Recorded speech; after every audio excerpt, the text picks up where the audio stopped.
Ay, dito kahapon may sunog oh.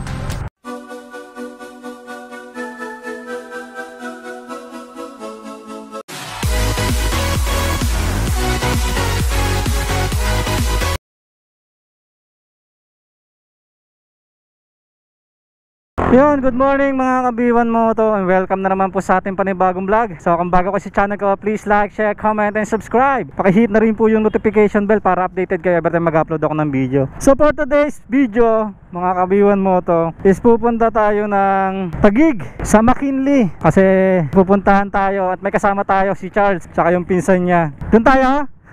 Shoutout muna kayong dalawa. Shoutout oh. Shoutout. Sundan na lang kita. Susundan kita. Sige, mauna ka lang. Ayan, shoutout dito sa magpinsan si Charles. Ang pangalan ng pinsan niya hindi ko nakuha eh. Mamaya na lang. Medyo paspasan kasi mga kabiwan mo to at late tayo nagising. Nakakahiya kay Charles. Siya pa yung gumising sa atin. Usapan namin is 7:30. Dapat nakalis na kami. Anong oras na? 8:30. 8:38. Kaya naiiya ako kay Charles. Ngayon na lang uli kami nagkita. Siya rin yung kasama ko nung nagtagaytay kami. Yung pumunta kami ng Laurel, Batangas. Yan, siya rin yung kasama ko noon. Tapos ngayon kasama niya yung pinsan niya. May sunog kasi dyan kagabi. Oo, lakas na sunog dyan. Bali ngayon mga kabiwan mo to is babiyahe tayo ng 34 kilometers. Estimated time natin is 1 hour and 10 minutes. Bali papunta tayong sa McKinley sa Taguig. Dadaan tayo ng Global City. So bali ngayon mga kabiwan mo to, kaya pupunta tayo ng Taguig. Pupunta tayo sa SM Aura. Yan dyan, sa McKinley. Kasi ngayong araw is ngayon yung final interview natin. Ayun, dito kahapon may sunog oh. Grabe. Ang laki ng sunog dito. Nakita ko kahapon yan sa Grabe, kawawa naman yung mga nasunugan. Ayan, pupunta tayo ng Taguig ngayon dahil meron tayong final interview dito sa Taguig. Bali sa Teleperformance. Yun, nag-apply tayo ng call center. Wow, call center. Hello. Good morning. Thank you for calling B1 Moto. Ayan, dito tayo ngayon So bali nag-apply tayo sa Teleperformance ng CSR, Customer Service Representative ba yun? Ayun. Nakapasa naman tayo sa initial interview, sa assessment nila nakapasa naman tayo, and then now is na-schedule tayo ng final interview. Kaya pupunta tayo ngayon doon. Kasi yung pagiging rider natin hindi na pwede. Hindi na natin siya pwede asahan. Kaya hanap tayo ng ibang option. So bali ang in-applyan ko rito mga kabiyon mo, tatanungin nyo kung bakit malayo yung papasukan ko. Kung sakali namang matanggap ako mga kabiwan mo to, work from home tayo. So ang tinatarget ko naman talaga is mga work from home na account, or hindi ko alam, basta yung setup pala, work from home setup. Syempre kaya naman tayo nag-apply sa mga ganito kasi ayaw na rin natin magmotor kasi napapagod na rin naman tayo. Ilang taon na rin ako nagmumotor. So at least nasa bahay lang tayo. Kung sakaling pala rin, sana pala rin tayo, makakatrabaho na tayo ng work from home. Pero sa totoo lang mga kabiwan mo to, meron na akong in-apply na isang work from home. Tanggap na ako. Nakapag-orientation na ako at magti-training na ako. Ang problema yung napasukan ko seasonal siya. Pero kung tutusin, okay na naman ako doon. Maganda rin naman yung bigayan nila. Pero hindi ko nasasabihin yung company. Maganda naman yung bigayan nila. Kasi ang problema, iniisip ko ron, season na lang ako. So hindi ko alam kung anong mangyayari, kung ma-absorb ako if in case na matapos yung kontrata ko sa ng seasonal. And mangyayari kasi noon, pagtapos ng seasonal na yan, panibagong apply na naman ako, 'di ba? Biglang tumawag to si Teleperformance. Kaya sabi ko, i-grab ko na rin kung sakali. Maninimbang na lang ako pag natanggap ako. Kasi kay Teleperformance is sigurado 6 months, mga ganun yata ang kontrata sa mga call center. Hindi ko alam kasi wala naman talaga ako idea. Kaya ngayon magpa-final interview tayo. Tsaka shoutout pala dun sa kumpare ko na si Dexter De La Peña. Yun, nasa Teleperformance siya ngayon. Alam ko patapos na yung kontrata niya. Tapos ito si Charles, call center din to sa TTEC. Mga work from home din sila. Yun ang setup nila. Kumbaga ang pinakaano natin ngayon, Grab rider to becoming aspiring call center agent. Yun, so ganun yung magiging sistema transition natin. So titignan natin kung makakalusot tayo. Pero syempre umaasa ako, di ba? Mag-e-effort ako. Yan, mag-e-effort tayo na pumunta dun sa may Taguig para lang sa final interview natin. Sana maging maganda yung resulta.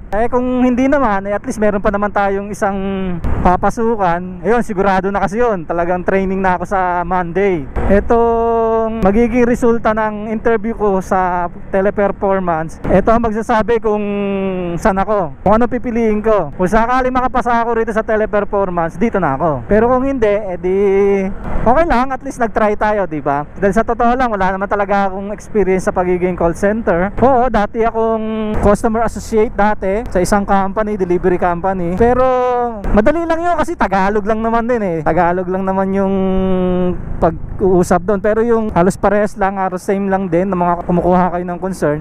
Ang pagkakaiba lang syempre dito sa call center, talagang English yung mga salitaan dito, di ba? Tayo naman, hindi naman tayo magaling mag-English. Hindi naman natin forte yan. Pero kung pagmumotore, syempre pero syempre, sinubukan natin. Wala namang mawawala eh. Kung sakaling subukan natin, di ba? Hindi naman masama sumubok. Malay mo, dito pala yung tadhana natin. Dito pala talaga tayo sa haba-haba ng panahon eh. Sa call center pala ang ano natin, di ba? Saka syempre mga kabiwan mo to, medyo napapagod na tayo magmotor. Sinasabihan tayo ng asawa natin. Syempre delikado talaga pag mumotor. Pero hindi ibig sabihin na hindi na ako magmumotor. Ang sinasabi ko lang na hindi na ako magtatrabaho sa nagamit ang motor. Kumbaga, ang sabi ng asawa ko, magmumotor ka pa rin, pero pag nagmotor ka, more on travel na lang, chill ride, mga ganyan na lang, mga long ride. So hindi yung magmumotor ako dahil nagtatrabaho ako. Ayaw niya na ng ganun. Syempre, para sa akin, gusto ko rin naman talaga yun kasi talaga delikado, syempre. Kahit sabihin na defensive driver tayo, hindi mo masasabi, di ba? Kaya nagkaroon ng ganitong setup, syempre, sa una, talagang ano. Pero matagal ko na talagang gusto mag-apply sa ganito. Wala lang akong lakas ng loob, syempre. Syempre, pag sinabi mo kasing call center, Inglesan ang labanan dito, di ba? Kailangan magaling ka mag-English, kailangan fluent ka. So hindi naman tayo ganun kasi. Hindi naman tayo fluent, hindi naman tayo magaling mag-English. Siguro nakakaintindi tayo mag-English, pero hindi naman tayo ganun kagaling magsalita o ganun kagaling mag-deliver ng mga sentence regarding sa pag-i-English na yan. Siyempre hindi naman natin nakasanayan yan. Hindi naman yan yung talagang forte natin. Pero siyempre hindi naman masama sumubok. Diba? Paano mo malalaman kung magtatagumpay ka sa isang bagay kung hindi mo susubukan, di ba? Hindi naman pwede puro plano na lang ng plano. Tsaka syempre dapat lakasan mo loob mo. Gaya yan, kabado talaga ako sa totoo lang. Pero bago akong tanggap dun sa unang in-applyan ko, syempre madaming rejection. Lalo na pag in-interview tayo, initial interview pa lang, bumabagsak na tayo minsan eh. Kasi syempre pag in-interview ka, malalaman agad nila, aba, hindi naman to ganun kagaling mag-English di ba? Syempre yung dila natin talagang matigas pa sa pag-i-English eh. Pero syempre dahil nga nandiyan dyan si YouTube, si Google, kahit pa paano nasanay na tayo, nawala na yung medyo, hindi naman sana wala yung kaba. Kumbaga naging medyo nasanay na tayo ng konti sa mga interview nilang English na yan. Ngayon mga kabiwan mo to, nandito pa lang tayo sa Camolino pa lang tayo. Yan dito sa district. Yan, shoutout doon sa mga kasamahan ko dito sa LBC. Diyan ako nagtatrabaho noon. Actually, isa yan sa mga branch na pinupuntahan ko. Yan sa Salawag, Paliparan, SM Molino, sa Vista Mall. Dito yan sa district. Yan, shoutout doon sa mga kasamahan ko sa LBC dati. Asa na yung mga kasama ko? Naiwan na ako Daldal na naman kasi ng daldal si B1 Moto eh. Ayan mga ka-B1 Moto, kasi pagka nagsasalita tayo, ayun pa lang. Kasi pag nagsasalita tayo mga ka-B1 Moto at nagbablog tayo, so hindi naman tayo nagpapatakbo ng mabilis kasi para makapag-focus din tayo sa daan habang nagsasalita tayo. Kasi delikado nga naman syempre. Kaya doon sa mga nakakasama ko habang bumabiyahe kami, habang nagbablog ako, bakit daw lagi ako nahuli. So yun po yung dahilan. Nagbabagal po talaga ako pagka nagsasalita ako kasi para makapag-focus din ako sa pagsasalita ko at dun sa pagbablog ko. So mahirap po siya talaga, mahirap. Doon sa kay isang tropa na nag-message sa akin, kung di daw ako nahihirapan na magsalita habang nagmumotor. So mahirap paps, mahirap talaga kasi naagaw yung attention mo doon sa pagsasalita mo tsaka doon sa pagmumotor mo. Syempre delikado, napakadelikado noon. Pero siguro kahit pa paano nasasanay na tayo, kaya ginagawa natin, binabagalan lang natin para makapag-focus tayo habang nagsasalita, habang nagmumotor, di ba? Kasi isang pagkakamali lang natin mga ka-B1 Moto, alam niyo naman ang motor, may kalalagyan ka sa motor, isang maling aksidente, isang maling pagkakamali mo lang, isang maling desisyon lang ang magawa mo. Kaya kailangan defensive driving ka, tsaka dapat hindi ka talaga reckless. Yan, liliko tayo dito mga Kabiwan Moto. Diyan na yung diretso ng pa-SM Molino. Hanggang ngayon, hindi pa rin tapos yung overpass ba yan? Flyover ba yan? Tagal ko nang wala sa LBC. 3 taon na ako wala sa LBC Hanggang ngayon, di pa rin pala tapos yun. Yan, mga Kabiwan Moto. As of 8:58, nasa Daang Hari na tayo. Our hearts beat to the city streets. We began to feel the fire. We rise like tall buildings as the chemicals they take us higher. The night's young and it's just begun as she puts her hand in mine. We wanna chase the night, wanna dance to the light, pull the stars from the sky, just two hearts running wild. Never sleep, never stop, as we shout from the top. We're gonna be two hearts running wild.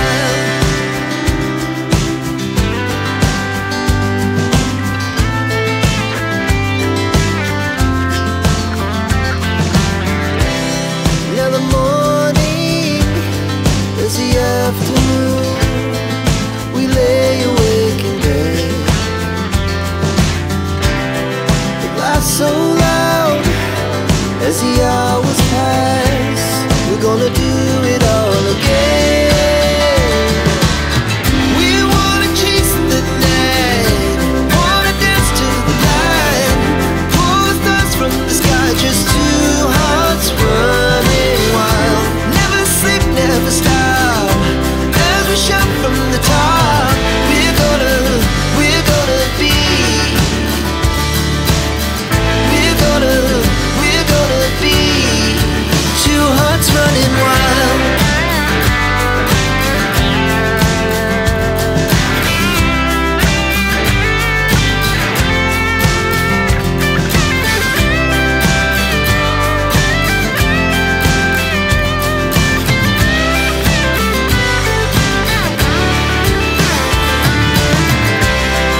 The moonlights, summer sky, it was the best we ever had.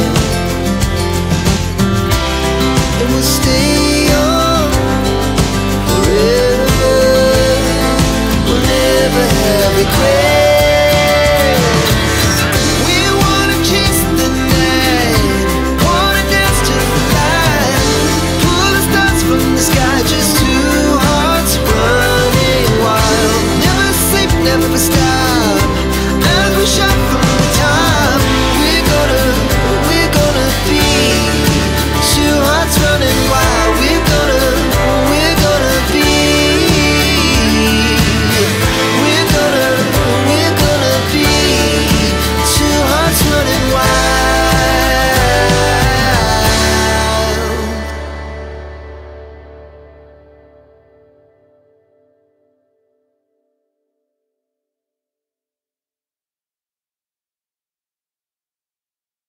Gusto kong nagmumotor, gusto kong hawak ko oras ko, at in the same time kumikita ng malaki, di ba?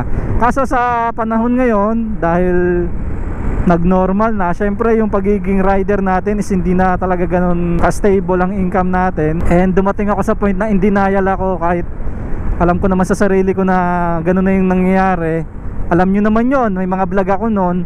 Pero dahil nga sa in denial ako, dahil hindi ko matanggap, nagpakulong tayo dun sa ganong sistema na feeling natin pwede pa naman. Kaso sa totoo lang, talagang hindi naman kasi lahat pare-parehas ng nararanasan ngayon pagdating dyan sa mga food delivery na yan. Kumubok tayo ibang larangan, mag call center na wala akong kaalam-alam, na wala akong idea. Syempre nanood tayo ng mga YouTube tsaka Google, nagkaroon tayo ng idea. So yun lang naman yun. Bukod doon, wala na akong ibang alam, wala na akong ibang experience sa pagiging call center. So dahil nga gusto ko sumubok ng ibang bagay, yun naman talaga ang ugali ko, na pagka wala akong growth sa isang bagay, sa isang larangan within 2 to 3 years, umaalis talaga ako. Sumusugal ako sa ibang bagay. Kaya ngayon, sumugal na naman tayo. Nag-call center tayo. Nag-apply tayo as call center. Actually, call center na agent na tayo. Yan, shoutout kay Charles. Kasi tanggap na tayo eh. Shoutout. Gusto mo mag-shoutout? Ano pangalan nito bisa mo? Ano pangalan nito bisa mo? Ano pangalan nito? Sunny. Sunny? Sunny? Sunny ano? Meron. Ha? Dapat. Hindi ko narinig. Ayan, shoutout kay Sunny tsaka kay Charles. Mga kasama ko ngayon. Go na? Go na ba?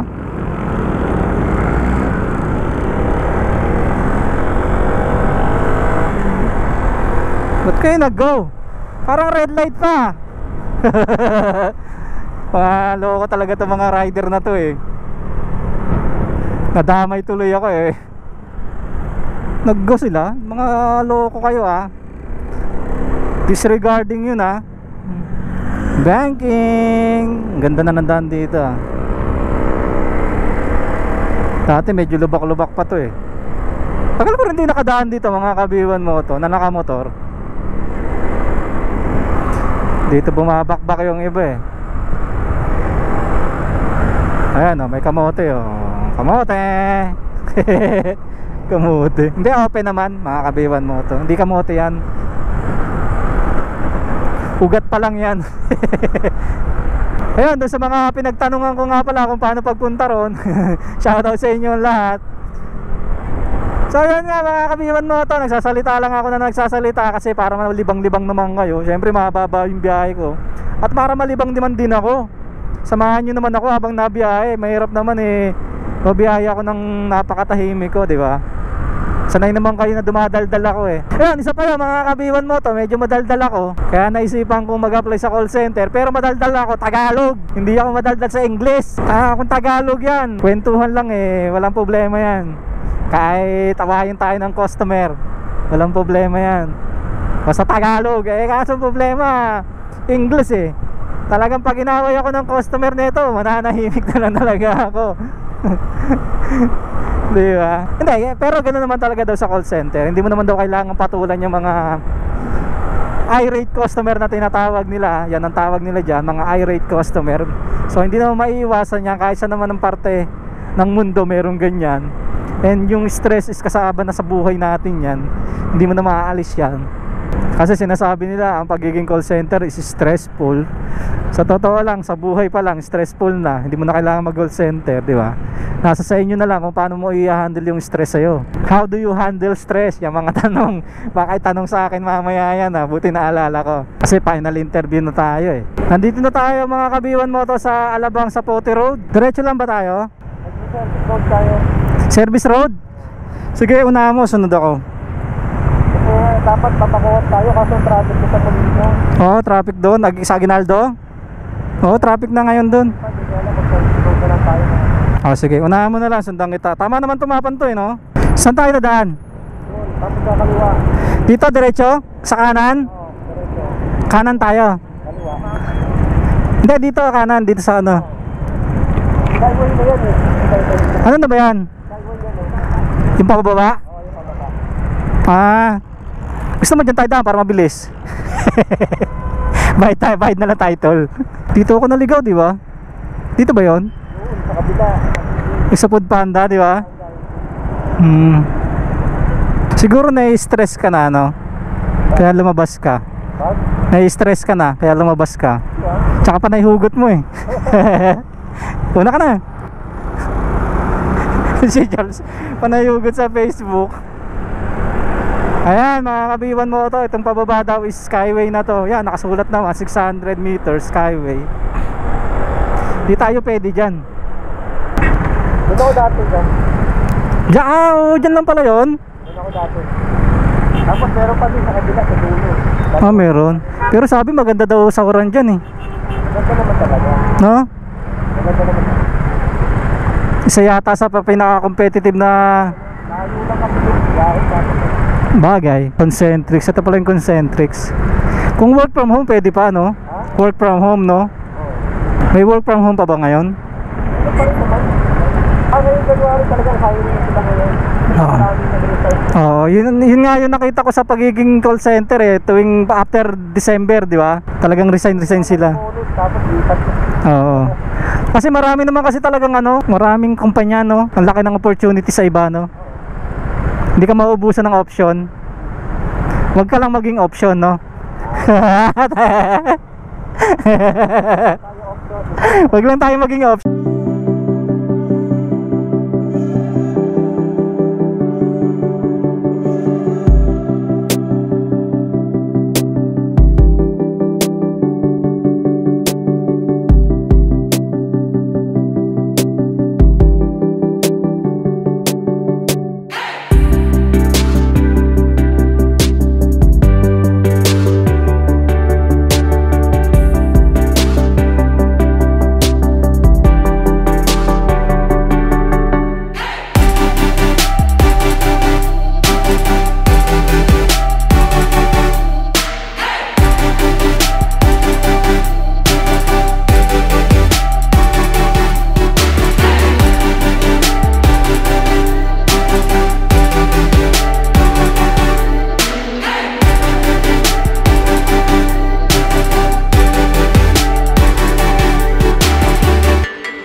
Excuse ma'am, sa po? Sa TP, Teleperformance? Final interview po.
Ayan mga ka-B1 Moto, natapos na tayo. At good news, nakapasa tayo. Yun, ang nakuha natin is non-voice. TikToker daw tayo, TikToker. TikTok moderator daw. TikTok moderator. Moderator ano yun? Tagasala yun ng mga content. Ah, mga content. Ang dali yun, nakakantok yun, no? Tagasala yun ng mga content. Baka may mga agent ano. Ah, okay. No, shoutout sa dalawang kasama ko, sinamahan ako. Si Charles tsaka si Sunny. Sunny, no? Ayun. Saan ka ba? Taga saan ka? Daman sa Paranaque. Dito ka sa Paranaque? Ayun, shoutout kay Sunny. Dito daw siya sa Paranaque.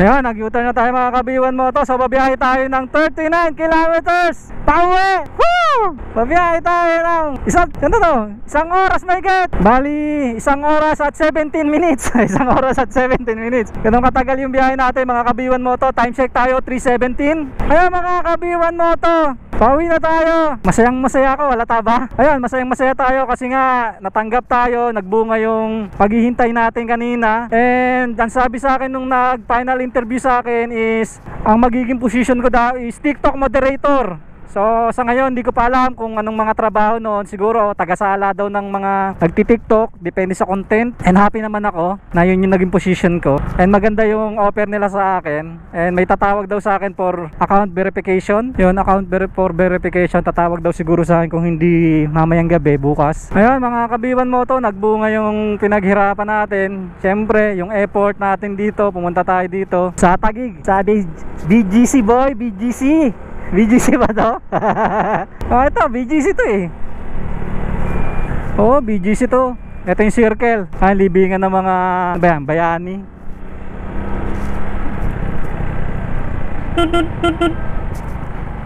Dito ata, saan tayo? Doon yata eh. Wala tandaan dyan. Ikot ulit tayo. Hindi, tama yan para makita sa Manila American Cemetery. Doon tayo, diretso. Ayun, sumobra kami. Mali kasi dati dyan labasan eh. Dito na pala. Kala mo lagi nandito, dito na pala eh, no? Ayun mga kabiwan mo to, ngayon is ipupurso natin yung pagiging call center agent natin. Work from home. Yun yung natin, talagang target natin na magtrabaho tayo sa bahay with good compensation. And maganda yung naging resulta. Tapos ang naging account ko is TikTok moderator. Ayun, inulit ko lang. Pero masayang masaya ako mga kabiwan mo to. Syempre sa panahon ngayon kailangan talaga natin sumubok. Finally nakakuha tayo. Ito yung first time na nag-apply tayong on-site. Sa on-site tayo nag-apply. And then natanggap naman tayo. Karamihan kasi nung in-applyan ko is puro phone call lang, mga ganun lang. Pero call center pa rin. Pero natanggap naman din tayo kasi on-site kasi yung offer niya. Pero ito is, yun, salamat nga pala kay Charles tsaka kay Sunny at sinamahan nila ako rito. Nagtyaga silang maghintay. Ako di pa ako nakakain. Anong oras na? Huling kain ko alas 7. Pero okay lang yun. At least worth it naman yung pagpunta natin dito, di ba? Yun naman ang importante, magbunga yung sakripisyo mo. Tsaka syempre dapat huwag kang mabuhay dun sa comfort zone mo. Kailangan mo minsan lumabas dun sa comfort zone mo para malaman mo kung ano yung potential mo sa buhay, di ba? Para malaman mo kung ano yung potential mo. O kung hindi ako apply sa call center, hindi ko malalaman na may potential pala o na may chance pala akong ituloy yung pagiging call center, di ba? Ibig sabihin may puwang pala ako sa call center kasi natanggap ako kahit pa paano, wala naman ako experience. First time ko na mag-apply, pero maganda yung resulta. Diyan ako napasok. Diyan? Hindi ka naman nang iiwan eh. Ikaw lang iniiwan, no? Ugat na naman. So yan mga kabiwan mo to, yun lang ang payo ko sa inyo. Huwag kayong matakot sumubok. Siyempre dapat paghandaan nyo pa rin kung saan kayong field pupunta. Gaya sa akin, bago ako nag-apply naman sa ganyan, hindi naman instant na wala akong kaalam-alam. Siyempre nag-YouTube tayo, Google tayo. Yun lang ang kinukuhanan natin. Wala naman tayong sabi, although may mga kaibigan tayo na sa call center, pero siyempre nakakahiya naman din mga abala, di ba? Pero at least napatunayan ko sa sarili ko na kaya ko. Suporta lang ng pamilya, ng asawa, syempre. Kaya nakakuha natin trabahong gusto natin.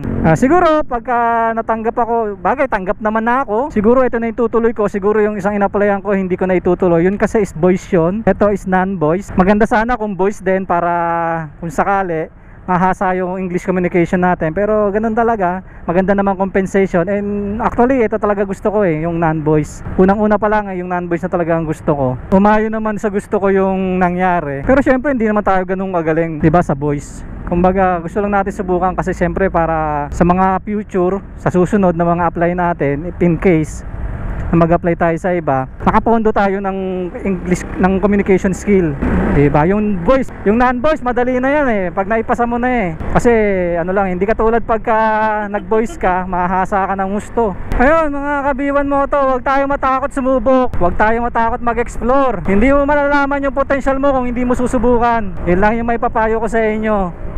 Wala nang masama kung sumubok tayo. At least wala tayong pinagsisihan. Paano kung sa bandang huli hindi mo sinubukan pero yung pala ang tadhana mo? Yun lang naman yun mga kabiwan mo to. Siguro hanggang dito na lang mga kabiwan mo to. Dito ko natatapusin ang video natin ngayong araw. Sana nagustuhan nyo ang video natin ngayong araw. At sana naging informative at nagkaroon kayo ng idea sa video natin ngayong araw na to. Yun, lusob mga kapatid. Ang dami na kamotor. And syempre mga kabiwan mo to, gusto ko magpasalamat sa inyo lahat, sa inyong suporta. Maraming salamat sa inyo. Sana wag kayo bumitaw kahit mag-call center na tayo. Pero mag-upload ako ng pang call center, wag kayong mag-alala. Maraming salamat kasi malapit na tayo mag 4,000 subscriber. Ayun. Maraming salamat sa suporta ninyo, sa walang sawang suporta ninyo. At dun sa mga nanonood na mga hindi pa nakasubscribe, please subscribe. And pag may ads po, wag na po tayong mag-skip ng ads. Malaking tulong po sa akin yan. At maraming salamat po sa inyong suporta. Siguro hanggang dito na lang mga kabiwan mo to. Always remember mga kabiwan mo to, pray before you ride. Ride safe. God bless. B1 Moto out. Bye bye.